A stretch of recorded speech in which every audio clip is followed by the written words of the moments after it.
Your Excellencies, ladies and gentlemen, we are gathered here in Yad Vashem to remember the victims of the Holocaust and the living legacy of the survivors. I am honored to invite Yad Vashem's chairman, Mr. Dani Dayan, to deliver his remarks.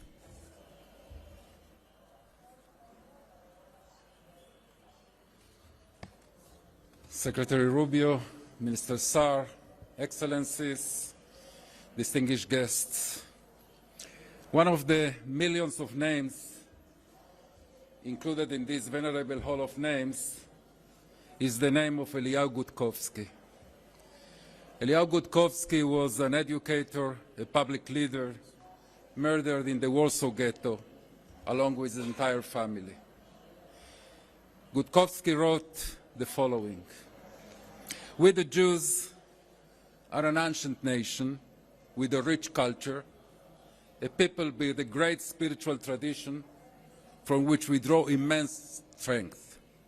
A nation such as this can only be oppressed for a short time, but it cannot be erased from the face of the earth. With all our successes and failures, we are like the mythical phoenix that rises again and again from the ashes." Secretary, the State of Israel is the ultimate expression of that phoenix. The State of Israel was not born because of the Holocaust, because of the Shoah, but despite the Holocaust, despite the Shoah. The Jewish people were compelled to fight and shed blood, including the blood of Holocaust survivors, to reclaim our sovereignty, to reclaim our independence.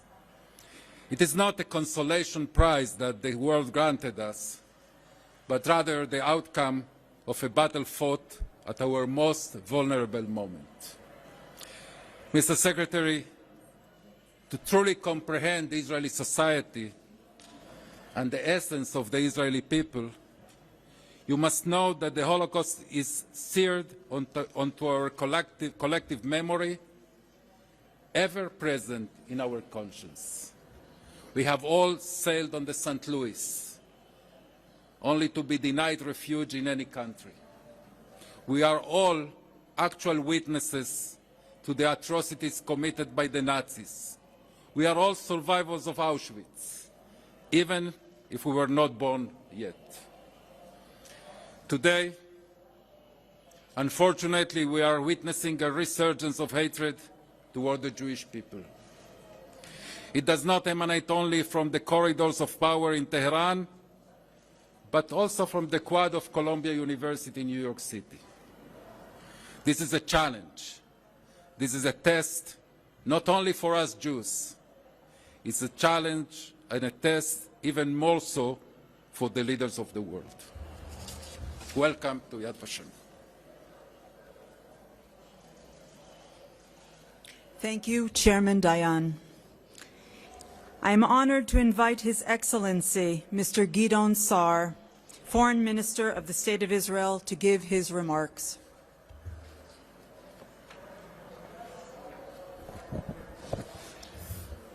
Secretary of State Marco Rubio, Chairman of Yad Vashem Dani Dayan, ladies and gentlemen, we live in a time where the ancient desire to eliminate the Jewish people has become stronger. It has become a plan of action for our enemies. We live in a period where anti-Semitism has risen again and spread across the world, and it has only been 80 years since the Holocaust. Its survivors still live among us. Esteemed Secretary of State, in the Senate confirmation hearing for your important position, you outlined the unique danger of anti-Semitism very well. Anti-Semitism has brought indescribable suffering to the world in general and specifically in the previous century. I believe that the United States global leadership has a powerful moral standing when it bears the banner of the fight against anti-Semitism. This banner has already been waved by the current administration under the leadership of President Trump from its first days. The new anti-Semitism is the persecution of the State of Israel, the state of the Jewish people. It uses demonization, delegitimization, and double standards. The attempt to deny Israel, the most attacked and threatened country in the world, its right to defend itself, is horrific. The use of so-called international courts to try and tie Israel's hands to assassinate its scared right to self-defense is the most evil thing. Our nation is one of the most ancient peoples in the world. It should today have been one of the largest nations, had our people not been murdered across the world throughout our long exile when we did not have the means to defend ourselves. Mr. Secretary, we are descendants of King David and Judah the Maccabee. We know how to fight, and we are determined to fight for our existence in the lands of our forefathers, if only the sword is not taken out of our hands. Not supplying us the necessary tools to fight with and the legal warfare being waged against our right to self-defense is a dangerous combination. We do not have greater friend than you, than the United States of America, in our journey to ensure our national existence here for generations to come. And I believe that you do not have a greater ally than Israel in your quest to defend America's values and interests. May these words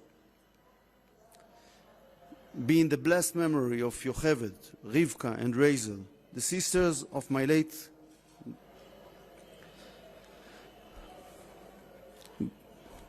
grandfather David, that were murdered on European soil because they had no one to protect them.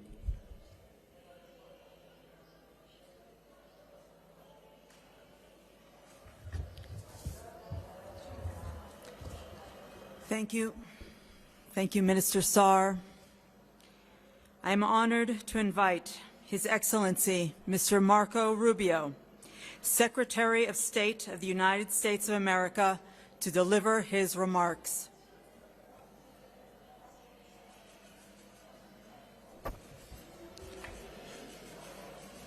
Standing here today,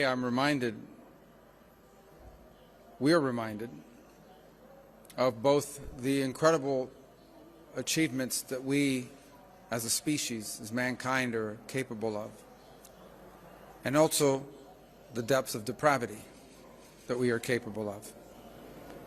The depths of depravity are self-evident, that not 1,000 years ago, but only 80, less than a century ago, on this planet, in perhaps what was considered the most cultured and civilized of all nations in Europe, arose a movement that industrialized the mass murder of over 6 million human beings because of their heritage, their culture, and their religion.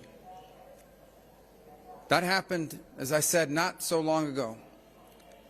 There are those alive today who survived it, who witnessed it as liberators, and who witnessed it as those who said nothing while it happened. This ancient poison called anti-Semitism, which has plagued mankind for centuries, has visited us now again in this new century. It hides behind geopolitics.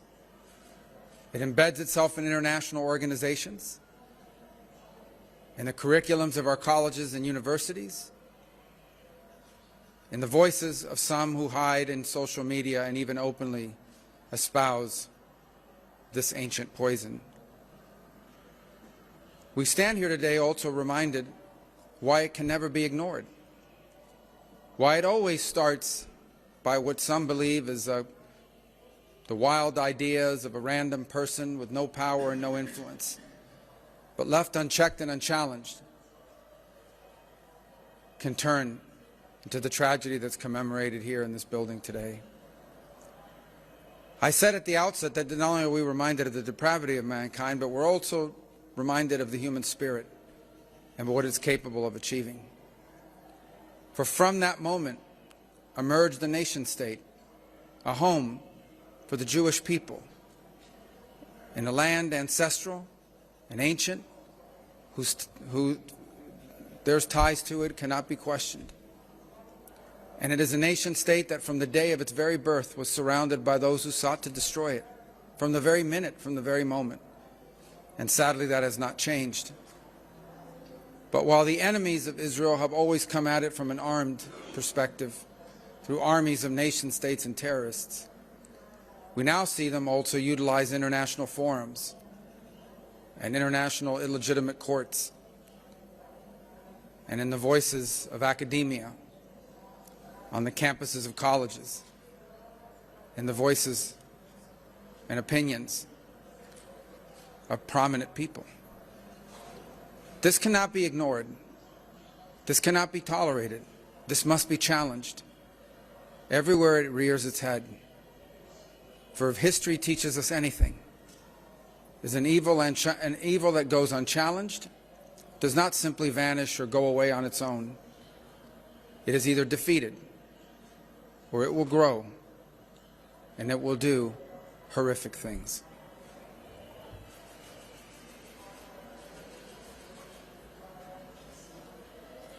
Thank you, Secretary of State Rubio.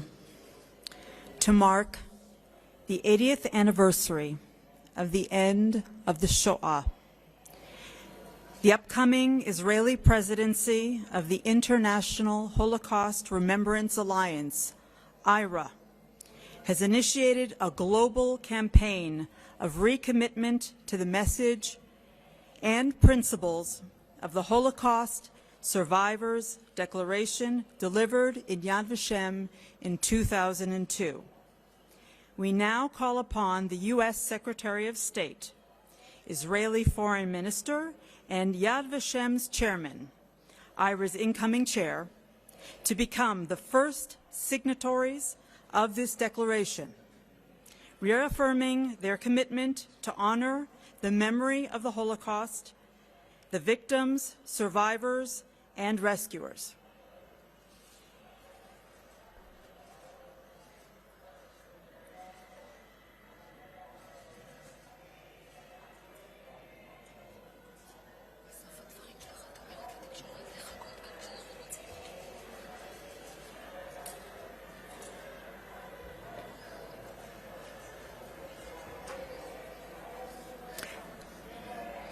I now invite His Excellency, Mr. Marco Rubio, to sign the Yad Vashem guest book.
At the crossroads of generations, we express our thanks and will now proceed to the next part of today's special visit. I do request, however, that the media please allow our guests to depart